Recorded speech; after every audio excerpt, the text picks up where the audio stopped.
program. My guest is with me. In fact, there are two actually. So my first guest here with me in the studio is Mr. Olabode Sowunmi, who is the Chief Executive Officer at Captree. Good morning, Mr. Sowunmi, and thank you for joining us. Good morning. I also have Mr. I wanted Mr. Barrister. Israel Aye. He's a partner commercial and energy law practice.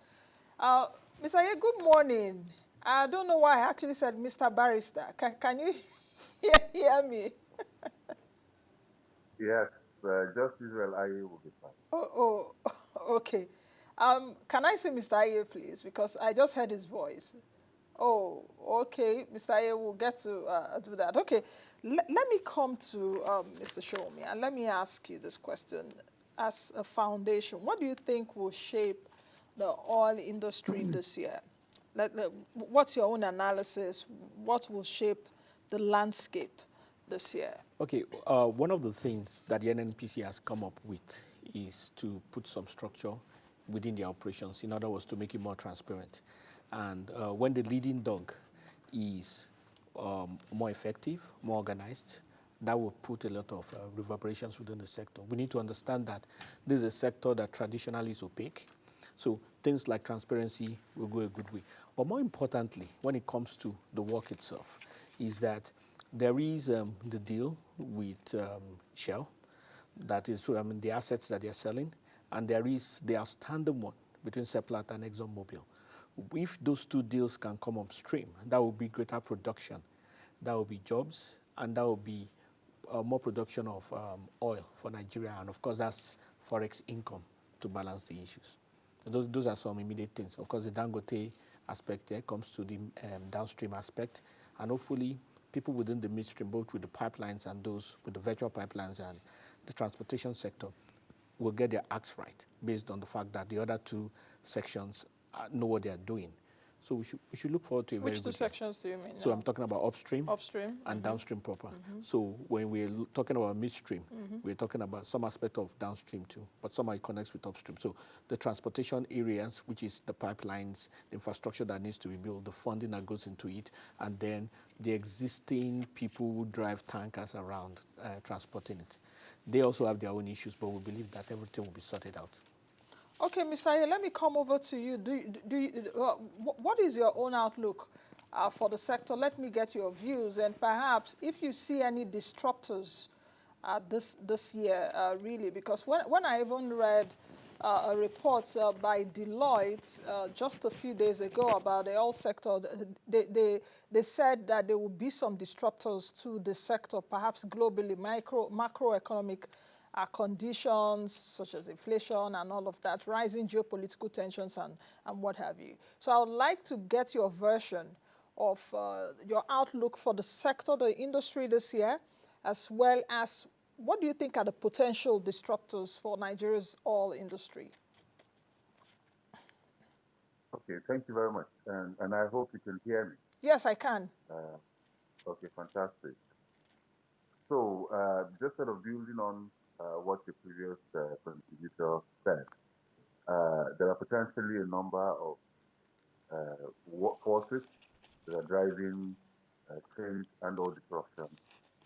Started a couple of 3 years ago, I think gathered a bit of momentum in 2023, and would argue will continue to gather momentum in 2024. The upstream, you have at least three forces in the context of Nigeria. The first one is the energy transition, essentially. And the effect of the energy transition is, and you have to understand that when the global community talks about the energy transition, they're talking about transitioning away from fossil fuels. And the immediate implication for us is that we are still increasing the funding of fossil fuel projects. That includes oil and gas. I know that we have said many times that gas is our transition fuel, but that's not the view the rest of the world takes. So even finding funding for gas projects is a big task. And I've made the point a few times before that we need to make that case at a more global stage in order to be able to unlock some funding for projects that are happening here. That's another conversation. So the energy transition for sure is one of the disrupting forces upstream. Another one in the context of Nigeria is the Petroleum Industry Act. And what the Petroleum Industry Act has done is completely restructure the petroleum industry in Nigeria in ways that people maybe have not quite fancied come to terms with. It has given us a new, if you will, regulatory framework, um, uh, new regulatory institutions that completely changed the nature of the NNPC from a statutory corporation to a commercial entity. Even the acreage management regime has changed from where you had in previous times um, acreage sizes that are the regulatory size for acreage is around 500 square miles. Today, the so-called UTM prescribes a 2 by 6 kilometers. So it's changed. The impact is yet to be felt, but it's very fundamentally changed the landscape, the competitive landscape of the petroleum industry. And the third one I want to mention quickly, so we can have some conversation, is the diversity, the IOC divestment, which again, the previous contributor had mentioned. The IOC divestment is also changing uh, the landscape with respect to who the players were. What we're seeing is that onshore, the shallow offshore space is now increasingly going to be dominated, subject, of course, to how the deals that are on the table are closed out. It's going to be dominated by indigenous entities with their partners, some of whom are still international independents who are not too well known, at least from the point of view of Nigeria. So upstream, those are the things that are driving the change. Midstream, we can only hope that the decision to energize and to energize the midstream, particularly with respect to gas, is going to gain traction in 2024, and we'll see a little more investment in that space. And then downstream, of course, the big talking point there is the regulation of the downstream industry. The president on the one pulled off um, uh, subsidies on the recovery payment, which potentially could save this country around $10 billion per annum. So those are some of the headwinds or the forces that are driving change within the petroleum industry. Okay. Um, Mr. Sowunmi, let me take it from where Ms. Aye stopped and talking about divestment. If we take a look at, of course, Shell, the story about Shell, which actually pioneered Nigeria's oil industry, onshore divestment to, of course, local companies, leaving like the less capital-intensive onshore operations to offshore operations. How much hope do you think it will raise for our local our firms, our own local companies? Could that also reverse perhaps output decline? Highly unlikely. I mean, Highly unlikely. yeah, I don't see any way but progress. I mean, to put in perspective, a couple of days ago, I was speaking with some gentlemen from Southern Africa. That's within, I don't want to mention the country, and the guy is one of the oil producing countries there, and he was like, is it true that Nigerians are actually taking over these companies? And I said, yes. And he said that, well, he has to believe it because he had spent the week before within within the Niger Delta, and he saw that there were some operations that was happening there. We need to put it in perspective when it comes to competence. In this industry, we're leading, even more than the South Africans. That's in the oil and gas industry. So what you have seen here is that South Africa is not as rich as us. When it comes to gold, perhaps we learn from them. They are yes, not but all rich yes, as we are. but they have a lot of experience in mining, Okay.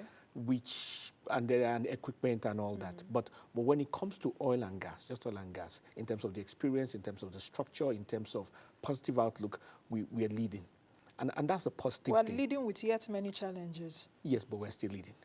So the point I'm trying to raise in all of this is that when you look at even the people that are involved in the Shell deal, all of them are ex-Shell. Some of them are, I know one of them who rose to be vice president for Africa, overseeing upstream operations across. So there are, in terms of the competence, it is there because he suddenly didn't lose all his ability and his competence when he left Shell. Those are things that have come with him. So what we are seeing is overall responsibility passed into them, and it is an amount of test because they have people who are going to come after them. The point I'm trying to make in all of this is that we have to see it by every standard of it as the way forward. The challenges that are typical to local firms usually are in the areas of governance. It's not in the area of competence, it's not in the area of raising funds and all that. So if we were to look at what has happened with some of the local firms who have had issues in the past, it will be incumbent on the new regulator. Fortunately, we have a regulator now to help to ensure that the issues of corporate governance that had bedeviled some of the local firms Which regulator are you talking about? we have a regulator in the industry. No, which one now? In this case, it's the upstream Okay, NUPRC. Regulatory Yes. Commission. Yes. What? NUPRC. NUPRC. Yes. So overall, they're still like the big brother in the room. They're still learning the ropes. Don't forget that they are less than 3 years old. Yeah, because of the PIA. Because of the PIA. And a 3-year-old regulator is not a 30-year-old regulator, irrespective of whatever experience there, because regulation comes with certain things that you learn on the job. The overall responsibility of the regulator is to ensure that the industry moves forward. It's not necessarily to give fines and to carry stick and all that, because what's the value of carrying a stick if the industry is not moving forward? So, to my mind, we need to take a step back, look at the positive things, give these people some encouragement and hope, and we expressly expect that the regulator, in doing their job, will ensure that they also succeed. Seplat has done well in terms of having significant offshore operations and being able to, upstream operations, sorry, and being able to be profitable with it. We expect that they will follow in the same line, and then you now start to have bigger Nigerian companies who will be able to show interest in other African nations and even outside Africa in terms of being genuinely international. Okay. Mr. Ye, Mr. Sowunmi has actually glowingly spoke about NUPRC. The last time I checked, you're not working there. And he said that, of course, our own oil industry is leading. Don't forget that Angola is also oil rich. Angola just opted out of OPEC. But my question to you really is, what are the emerging paradigms, especially in the NNPC Limited, after commercialization, post-PIA, because there are still well-established policy issues and some other issues bedeviling this industry? Why have we not even seen investments in the sector? Why have we not even seen, of course, higher production levels? I remember, was it in 2004, we used to produce about 2.4 million barrels per day once upon a time in this country. I also know that we have OPEC quota. Even at that, we've never reached the quota. So what are the emerging paradigms for you in the NNPC Limited, especially after the commercialization, talking about even the funding model? NNPC Limited just, the past result we have, the latest one, net profit of about 2.5 trillion naira. I was just opposing it with Saudi Aramco, $161 billion. One would say that's a big brother that started in 1938, one way or the other, but Nigeria perhaps started oil production in 1956. But what are the paradigms for you concerning an NPC Limited post-PIA? Okay, so I'll get to that in a moment, but I feel somewhat the need to sort of jump on the previous question now as to whether indeed the ongoing IT divestment was percent or what percent and whether or not it's confident by. And I should say that it's a slightly nuanced. The reality is that the transition has been forced enough. What I mean by that is, if you look at the facts, you look at the numbers, the IOCs have been divesting a few years now. Look at the Shell, for example. You would probably argue that Shell has been divesting since about 2011. They've been essentially exiting this system, as evidenced by the level of investment. And between 2011 to about 2022, the sums or amounts lost in terms of investment up to Nigeria, some have said it's around $70 billion. And so the current state of play is not a surprise. Investments have declined to the extent that they have because, outputs and revenues have declined to the extent that they have because investments have declined. I mean, you need invest in order to be able to gain output and the like of it. So whether or not you like it, it's a question of ready or not, here we come. You know, the IOCs have made a strategic decision to exit, which is not entirely strange. If you look at the clients, the Gulf of Mexico, the North Sea, and all of that, when IOCs get to a certain time, I mean, certain things in terms of the oil line, I mean, the oil field line, they basically exit. The responsibility Nigeria owes to itself and to its citizens is to ensure that such exit is an orderly exit. You know, so that's the point. What is happening with respect to Exxon, for example, is that they're selling 40%. I mean, they're 40%. So 60% is basically the NMPCR, which sort of takes us to what you were saying in the question asked. And in the case of Shell, the event that goes through, what they are disposing of is anywhere between their 30%.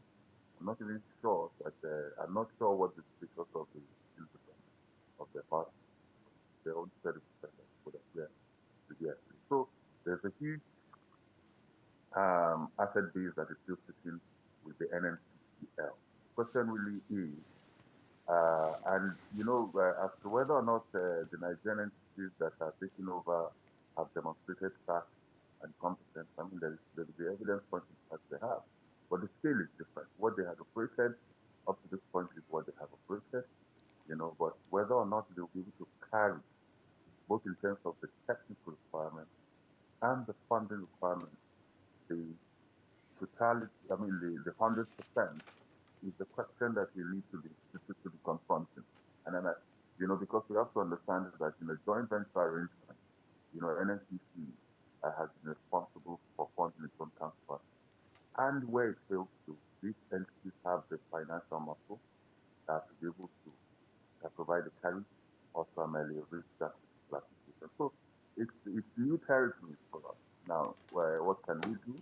We can diversify risks at least in the first instance and ensure that NNPCL that has now taken a more strategic and lead role in terms of oil development by the exit of the IOC needs to think a bit more strategically in terms of how it positions itself. Will it be able to carry all of that asset being funded? You know, my guess is not quite really. What does it need to do?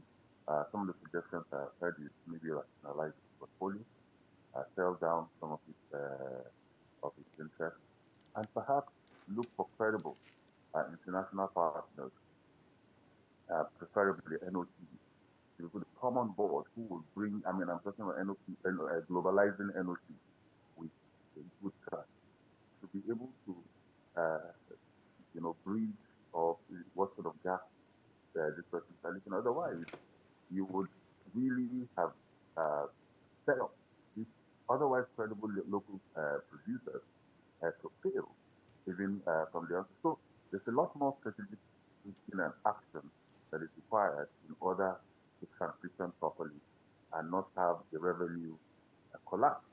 And we have to understand that we're still a single product economy, you know. And sometimes I think that we're not we're not we're not thinking this through at rigorous level. So the Nigerian state would really be telling us how they're managing this transition to ensure that there isn't a revenue collapse. Now, to your question, whether the NNPC position to be able to perform its mandate as prescribed in the PIA, well, early days, and you asked whether, I mean, why people not falling over themselves to whether be part of, and I don't even know that NNPC itself has put up any of its shares or interest or has invited international partners in order to. You remember that a few years ago, Saudi Aramco actually went to the market to raise, I believe at the time, about $2 billion. $25.6 billion, yes. Well, exactly. You know, 25.6, which represented just about 5% of its net worth and the likes of it. But if you look at the Saudi board, you know, let me see if I can do something here. It has the likes of Lil Verdi, Peter Silla, Mark Wensberger, Sir Mahmoud Stewart, Andrew Liveris, and all. And if you look at their profiles, I'm talking about persons who, I mean, these are some very accomplished entities. Within the National Oil Company, reality is that if you are going to, and if NNPC is going to be effective, it has to have the capacity to raise equity and debt from the international market. That's the part, and we need to come to terms with that. And the question every Nigerian should ask, and I'm not casting any aspersion as to the persons who are currently on the The board board. of the NNPC, but the question I'm asking is that all we can do? Is there the space where we can add to this person? Because if you look at the boards of various NOCs, the nationals are there. But if you're going to be raising capital, as we intend or hope to, my sense of it is that we need to be enriching that board, add to the people who are there, global players, because, you need global players, and we cannot put our heads in the sand. I remember the particular interview I gave this example. Let me give it again. When the when Dubai was, inviting international investors to come into its system, to come and commit large sums in capital investment to their dream.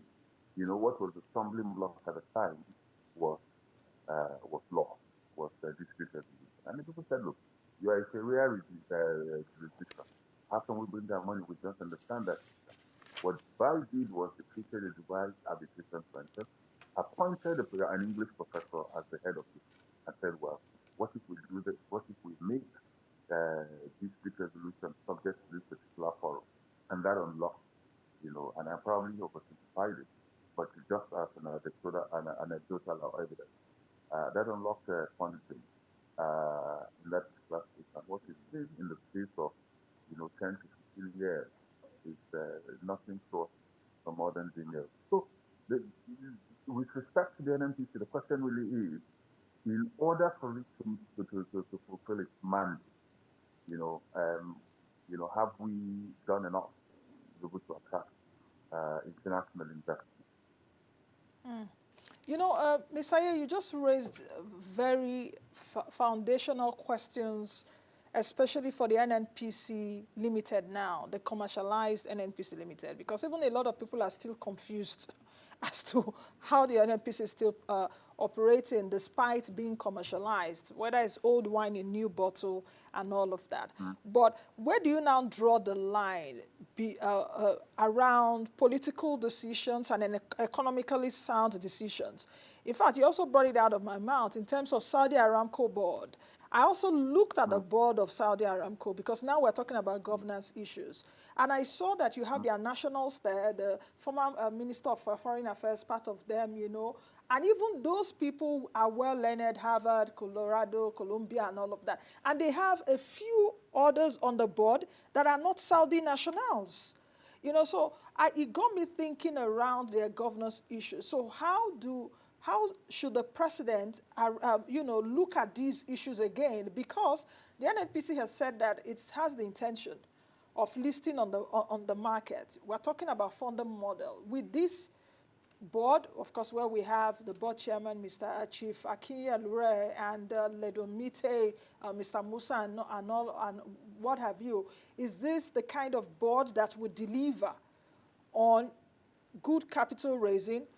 Is this the kind of board that would also inspire confidence globally? So how should we draw the line, really? Well, I think in the course of asking the question, you have done a bit of that analysis. And listen, I know a few of the names of the persons who are on the board. They're excellent gentlemen, accomplished in many ways, but again, if you're comparing, if you're asking, and we need to, you said something earlier, we need to increasingly make right-headed decisions for economic reasons, not only for political reasons. What I find as a citizen of Nigeria, is that far too many of our decisions are driven by political considerations than economic considerations. If you look at the old NNPC, which is the statutory corporation, national balance and representation and the like of the problem issues, because of the manner in which it was set up and how it's run, it definitely did not have the capacity as a statutory corporation to raise equity and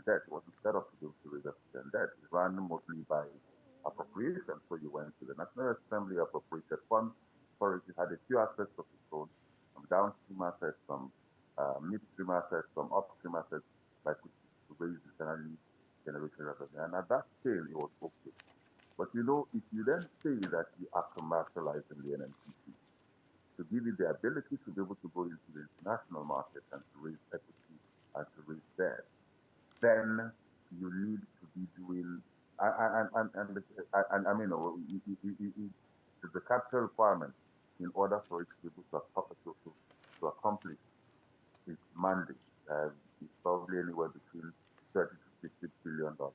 And the reality is that those who know will tell you that that amount of money is not sitting anywhere here, and at least as a first step, should we ask ourselves the question, what would inspire the confidence of the kind of cities and people from whom we're looking to raise this kind of money?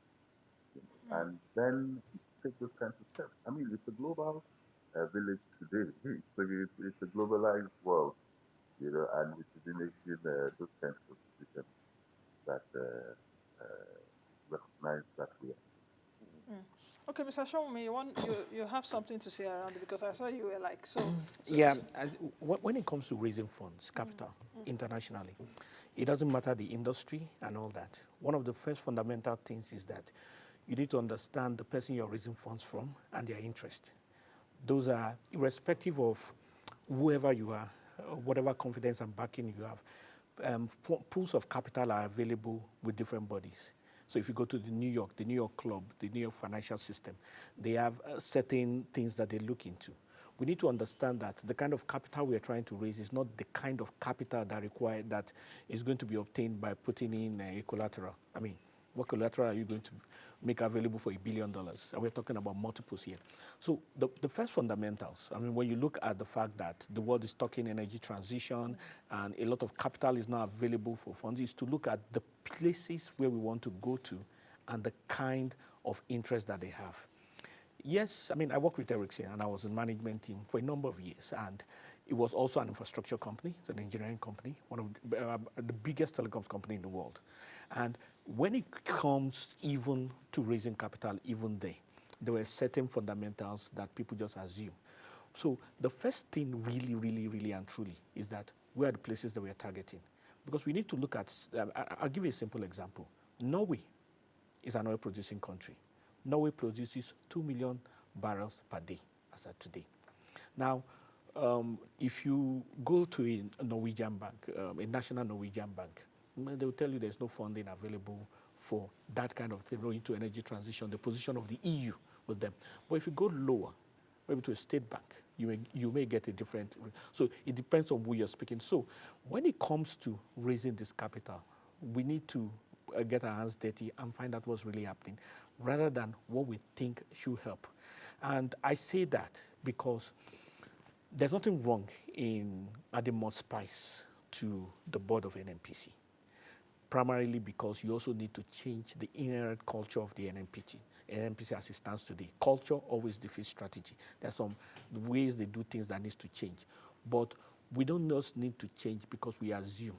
Dr. Abba once told me when I said culture defeats strategy, he said then that's not strategy. That's not, you've not gotten your strategy right.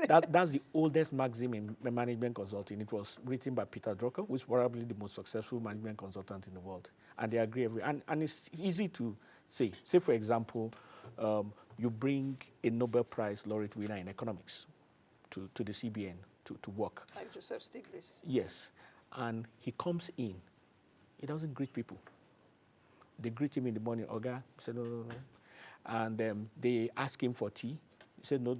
And when he comes to the board meeting, he's very forthright. He speaks to people and he works out and all that. The system there will repel it. Not because what he's saying is not right, but because his own approach is antagonistic to the way they work. We are, first of all, human beings. So, and this is a globally proven thing. The culture of the people, the culture of the organization must be such that it does not antagonize the strategy that is coming forward. And that is why it's also important that the culture and the system within NNPC does not reject positive ideas. They may not know that, but it is possible. So for me, when it comes to raising funds and the key things that the people that have capital also want to invest in where they will get profitable return. So it's like employee-employer relationship. Yes, it's true So that are you saying, of course, for capital raising, it should just be pure transactional? Nigeria has the resources in terms of oil reserves and all of that. it's So not we that can, simple. uh-huh. It's not that simple. So, but what I'm Because you saying, also need so people that can drive that. yes, so you also have to have people that focus on that. You understand? Not necessarily names. So the idea that People are names. that is true. So, There are some names that can open doors. very true. Yeah. Absolutely. I mean, if Like you what have we did during the the Paris Club, the debt relief. We saw that Madame Okonjo she went and she got it done. true. But the point I am trying to make is that we don't want to get overly excited by assuming, without taking care of the fundamentals, that simply because somebody else will come in, that the issues will be resolved. And I'm speaking from experience here, because there are certain key things when it comes to investors. There are certain key fundamentals. Like what? Give Okay. me like two. Interest. What's their own interest? Yes. So Their own there's interest always profit now. not necessarily. So there's political interest, which is subliminal, which is not what they will say, and then there is the interest that is on the surface. It's just like trying to raise funds as an NGO. There is a difference between what is written and the way the organization works, and this works everywhere where there are human beings. So when it comes to raising funds, whether it's the Paris Club and all that, I mean, even the history of the oil and gas speaks to it. Because if you check, the very first oil well was invested in by 3 people. 2 of them were subliminal because their interests, they believed, did not work with them. One of them was Peter Townsend, who was the bank manager for a bank in New Hampshire. And the other was a colonel in the army and all that. But basically, they kept the information hidden because to their investors, that was a risky venture, but they believed in it. So you can take a proposal to a company, to an investment club, to a bank, that the person listening to you believes in it, but the policy and the politics at work in that organization does not go with it. And that's why I'm saying that when we look at the fact that globally now energy transition politically does not support oil and gas, there has to be a more strategic intent in terms of identifying possible and probable organizations that can bring in the So will funds. that impede investment in the sector? Because everyone is moving to... It depends on the leadership, to be honest. It depends on the leadership. Yes, it depends on the leadership, because these issues of limited options for investment has been on for years. It's not a new thing. It just gets tighter by the year. So if somebody needs to have a team or a group of people or somebody with some ideas to target investment options, there are many, many options to get more funding. Okay, Mr. Ayer, let's talk about regulations, because I'm looking at our time and it's just, running. We just have a few more minutes. What do you think about regulation in the sector? Let me also just oppose that to transparency.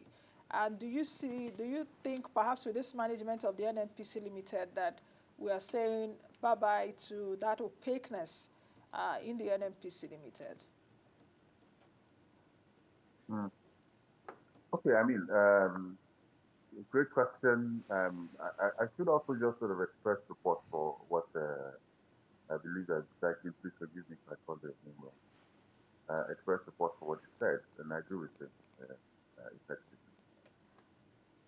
That when it comes to engaging recent funds activities, we need to. I guess the point is a bit more work needs to be done, but maybe the point I was making, and I hope that isn't lost in translation, is that in order for NNPC to be able to fulfill its mandate to maximize and drive, investment on behalf of the Nigerian people across the billion value stage, then it needs to be able to accept that, and whatever we can do in terms of culture, people, governance, and the likes of it, we should be looking at it in very strict terms. But then you ask the question around what's on a regulation, and yes, regulations. Again, that's one of those confidence inspiring things. Um, Potential investors are going to be looking at your regulatory landscape to see that your regulation is predictable and consistent, level playing field, that it's not opaque. talks about the opacity. It's not opaque, and it's not based on patronage that people can predict outcome. So those are some of the things that will happen. Now, whether or not our regulators are set to do that, I think it's just a matter of fact, really. But the upstream commission and the midstream and downstream authority, just as Mr. Akin said, um, uh, in terms of the lifespan about 3 years old, but I think they need to go capacity very rapidly. They need to engage the public very aggressively and share with us. And the regulator, the role of the regulator has changed.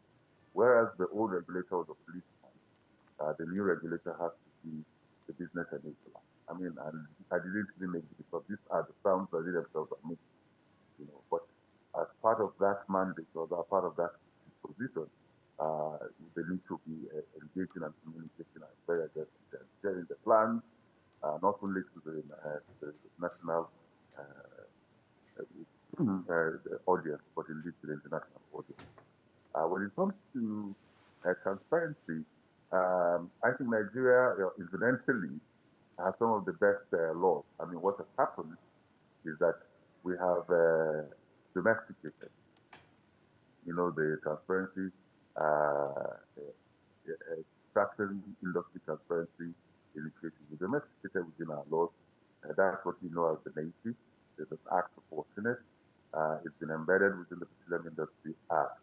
I think what is left now is for the watchdog, the media, the citizens, civil society, to then take those up and demand the transparency. Okay. As they say, that turkeys shouldn't vote for Christmas. Those who otherwise benefit from the factory are not likely to open it up suddenly. I mean, kudos to NNPC and their policy making, but I wouldn't look to NNPC to show me everything. I think the Nigerian people need to be demanding openness, need to be demanding more transparency around petroleum industry business. Okay. All right, let me come to you, Mr. Sowunmi, very quickly because we've got to go very soon. But I need to ask you the question around, I don't know if you saw of course, NNPC has been in the news over the 3.3 billion Afro-Exim facility. A lot of Nigerians have been raising uproar concerning it. The NNPC Limited said that this is a novel financing SPV, which is called Project Gazelle. What do they call it? Prepayment facility from the Afro-Exim Bank. What do you think about that explanation to be used for royalties and taxes? Because in fact, a lot of people were thinking, oh, that $3.3 billion was gotten through the back door to the Central Bank of Nigeria to help shore our naira.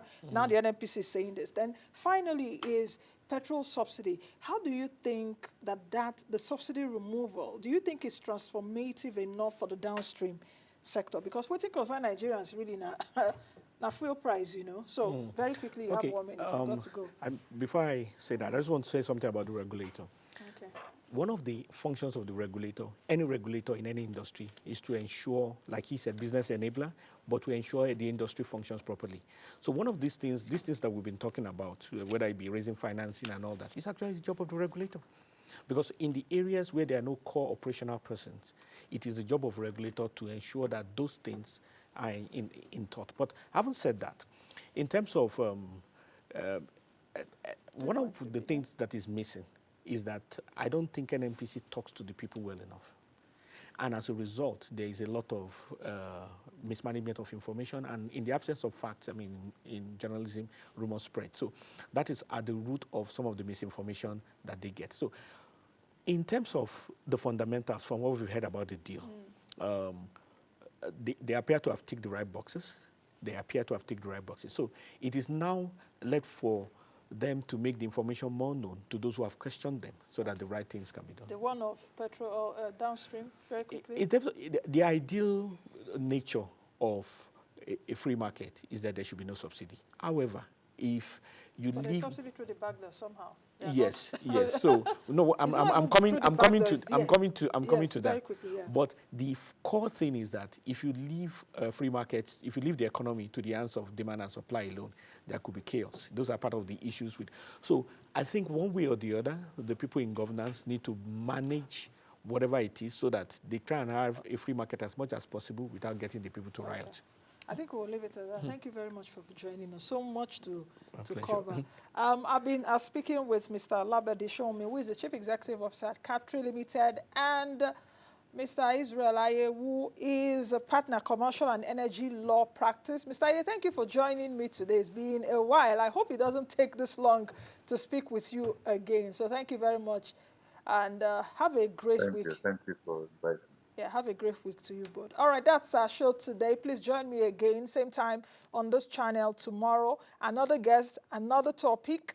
Be the best you can be and be the change that you want to see. I am Nancy.